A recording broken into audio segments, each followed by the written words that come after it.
आज हमारा टॉपिक है जी स्टेट ऑफ मैटर के अंदर बॉयल्स लॉ।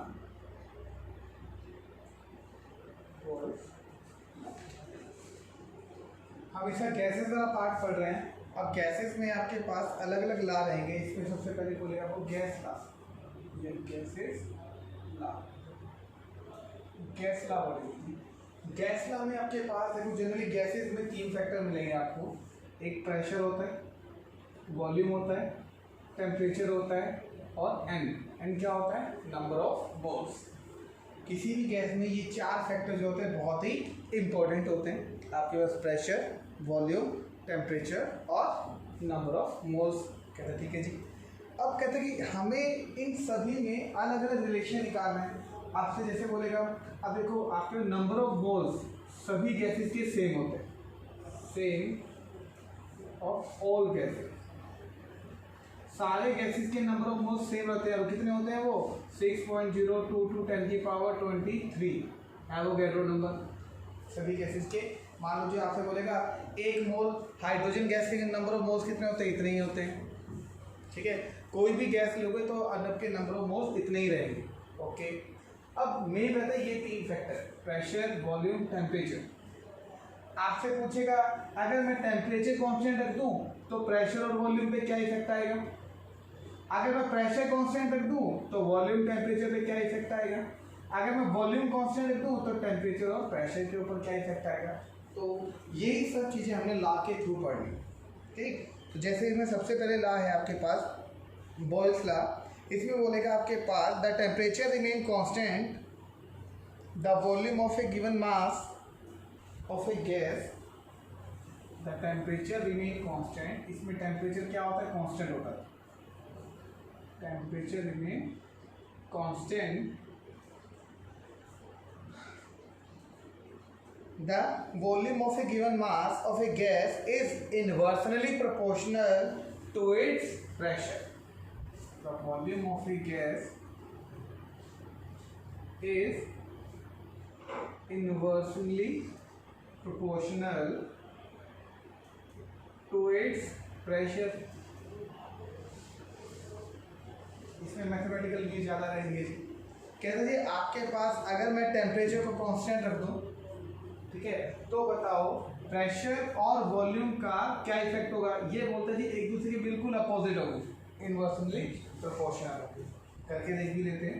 जिसे सपोज कीजिए आपके पास एक ही कंटेनर है, ठीक है, ये कंटेनर, इस कंटेनर का जो वॉल्यूम है वो सपोज करो 100 ml है।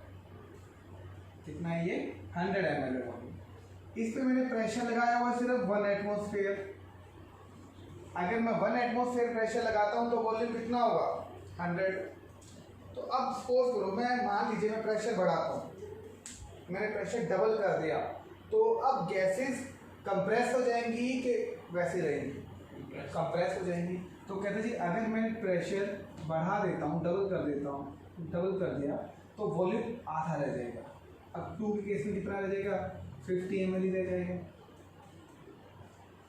जितना ज़्यादा प्रेशर बढ़ाओगे वॉल्यूम उतना ही क्या होगा, कम होगा। तो देखो ना जी, आप हमेशा ध्यान रखना इस बात को, इमेजिन करिए कि जितना चीज़ों को हम कंप्रेस करेंगे, दबाएंगे, तो पहले यहाँ पर है, अगर मैं प्रेशर बढ़ा रहा हूँ तो वॉल्यूम देखो क्या है, कम हो रहा है। जितना ज़्यादा प्रेशर बढ़ाऊंगा वॉल्यूम क्या होगा, कम। ठीक, लेकिन ये सिर्फ किसके लिए, सिर्फ गैसेस के लिए, क्योंकि gases are compressible in nature. अब ऐसा नहीं है कि मैं ये अब मार्कर है सॉलिड है, इसको मैं जितना मर्जी प्रेशर लगा दूँ इसका वॉल्यूम कम नहीं होगा, क्योंकि solid are not compressible. Liquid भी है वो ना के बराबर ही कंप्रेसिबल होता है, बट गैसेस बहुत जल्दी क्या होता है, कंप्रेस हो जाते हैं। ठीक, इसीलिए गैसेस में जितना ज़्यादा प्रेशर लगाओगे वॉल्यूम उतनी क्या होगी, कम होते चली जाएगी। तो एक रिलेशन क्या बोलेगा, कहता है जी आपके पास जो वॉल्यूम है वो प्रेशर क्या है, इनवर्सली प्रोपोर्शनल है। हम ये भी बोल सकते हैं प्रेशर जो है वो वॉल्यूम की क्या है, इनवर्सली प्रोपोर्शनल है, कह सकते हैं ना जी। तो ये किसने बोला, ये बॉयल्स लॉ ने बोला था कि अगर मैं टेम्परेचर सेम रखूँ तो क्या होगा। अब इसको दो अलग अलग तरीकों से देख सकते हो। इसमें न्यूमेरिकल ऐसे ही बनेगा। जैसे सपोज करो पहले कंडीशन इनिशियली ये था कि आपको कंडीशन दे दी कि कि 1 एटमॉस्फेयर प्रेशर है, एक भी ना करो चाहे 4 कर लो, 4 एटमॉस्फेयर प्रेशर है, ठीक है। तो गैस है आपके पास हाइड्रोजन, हाइड्रोजन गैस का वॉल्यूम है 100 ml, ठीक। फिर कहते हैं जी आपके पास कंटेनर तो सेम ही है, इतनी वॉल्यूम का है। अगर मैं प्रेशर कर देता हूँ जी 4/8 atm, 8 एटमॉस्फेयर प्रेशर लगाता हूँ तो वॉल्यूम हो जाएगा जी 50 ml। अब गैसेस कितनी रहेगी, सिर्फ 50 ml गैसेस रह गई, ये बोलना चाहता है। तो इससे मतलब हमें क्या मिला, टेम्परेचर दोनों का सेम ही रहेगा। टेम्परेचर यहाँ पर मान लो 298 केल्विन है और यहाँ पर भी टेम्परेचर कितना है 298 केल्विन, दोनों का टेम्परेचर क्या है सेम। प्रेशर बढ़ाया तो वॉल्यूम क्या हो रहा है, कम हो रहा है। इस रिलेशन से हम यही देख रहे हैं, ठीक है। अब आपके पास दो कंडीशन है, इसको तो बोलेंगे इनिशियल, स्टार्टिंग में तो ये था और ये फाइनल होगी बाद में ये दिया, तो आपके पास दो चीजें मिलेगी। देखो ध्यान से, यहाँ पर इनिशियली वाला जो प्रेशर है इसको तो बोलेंगे P1, P1 क्या होता है प्रेशर इनिशियली स्टार्टिंग में, और जो वॉल्यूम होता है उसको क्या बोलेंगे V1, वॉल्यूम में बोलेंगे V1। भी स्टार्टिंग में P कितना था 4 atm, V1 कितना है 100 ml। फिर दूसरा कर दिया आपने प्रेशर बढ़ा दिया, जो दोबारा बढ़ाने के लिए बोलेंगे P2 बोलेंगे उसको। P2 का मतलब जो आपने बाद में काम किया है, प्रेशर जो चेंज किया वो P2 होगा, और बढ़ाने के बाद जो वॉल्यूम होगा वो क्या होगा V2 होगा, उसको क्या बोलते हैं V2। P1 और V1 क्या होते हैं इनिशियल कंडीशन, और जो 2 वाली वैल्यू है वो चेंज करने के बाद वाली जो वैल्यू है उसको बोलेंगे, ठीक है। अब ये हो जाएगा। कहते जी इसका रिलेशन आप कैसे निकालोगे, आपको बोला कि जो वॉल्यूम होता है वो प्रेशर के बिल्कुल क्या होता है डायरेक्टली प्रोपोर्शनल होता है। बोलो जी क्या ये बात ठीक है। फिर कहेगा जी डायरेक्टली प्रोपोर्शनल है तो इसको अगर मैं कांस्टेंट लेके चलूं तो क्या आएगा V इक्वल टू क्या आएगा K1/P, ये बनेगा, ठीक। ये इसको K को क्या बोलते हैं बॉयल कांस्टेंट बोलते हैं, इसको क्या बोलेंगे बॉयल कांस्टेंट। फिर अगर मैं कांस्टेंट को इधर रखूँ V इधर चला जाएगा तो क्या होगा कि K किसके बराबर होगा जी PV के बराबर होगा, जो बॉयल कांस्टेंट है किसके बराबर होगा PV के बराबर। बोलो जी ये बात ठीक है। तो ये क्या होगा आपका बॉयल कांस्टेंट हो जाएगा, ठीक है जी। अब ये आपके पास वही K इक्वल टू किसके बराबर होता है PV के बराबर होता है। अब बोलेंगे PV किसके बराबर हुआ एट ए कांस्टेंट टेम्परेचर के बराबर होता है, ठीक है जी। अब इसी को अगर दो रिलेशन निकालना फिर कैसे करेंगे इसको P1 PV2, तो इसको क्या बोलेंगे जी कहते हैं P1 V1 equal to P2 V2 के बराबर होता है।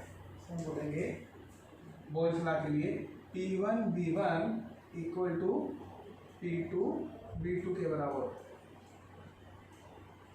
According to the Boyle's law, और यही आपका फॉर्मूला है न्यूमेरिकली का P1 V1 equal to P2 V2, ठीक है जी। एट ए कांस्टेंट टेम्परेचर, ये सारा किस पे होगा constant temperature, at constant temperature. जो बॉयल्स लॉ का फॉर्मूला जो लगेगा वो ये होगा, क्या होता है P1 V1 equal to P2 V2। इसके अकॉर्डिंग आप क्या निकाल सकते हो, इसका कोई भी फॉर्मूला निकाला जा सकता है, ठीक है। अब इसका एक फॉर्मूला अप्लाई करके देख लेते हैं हम भी कैसे फॉर्मूला अप्लाई करेगा और कैसे इसको हम सॉल्व किया जा सकता है। एक न्यूमेरिकल वैल्यू देखते हैं,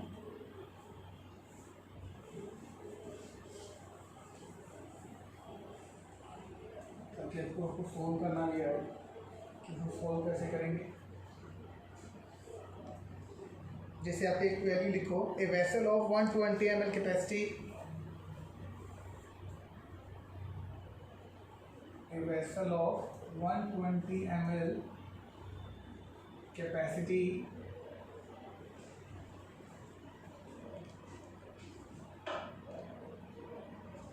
contain a certain mass of gas at 20 degree, contain a certain mass of gas at 20 degree Celsius and pressure 750 mm pressure